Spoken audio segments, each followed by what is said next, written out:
And there was a day where I saw about 8 different patients, and I'd ask them, what was the onset of your symptoms? You know what they said? No.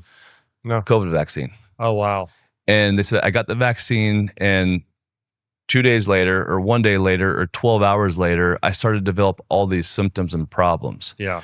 And there was one day where we had about 8 of those patients, and I had the students behind me, the clinicians behind me, and we're like, oh crap, I think the vaccine is actually inducing an autoimmune disease in these patients. Wow. And in that area, lots of people knew that I had gone to Chicago and I was there. And so we were seeing a massive amount of patients with really strange symptoms and autoimmune symptoms.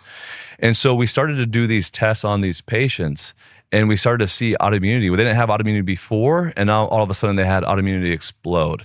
The most common antibody that we saw, this is scary, the most common antibody we saw with these patients after a vaccine was cardiac peptide antibodies, which is antibodies to cardiac tissue. Yeah. And they were having a ton of different heart symptoms, cardiovascular symptoms, and problems there.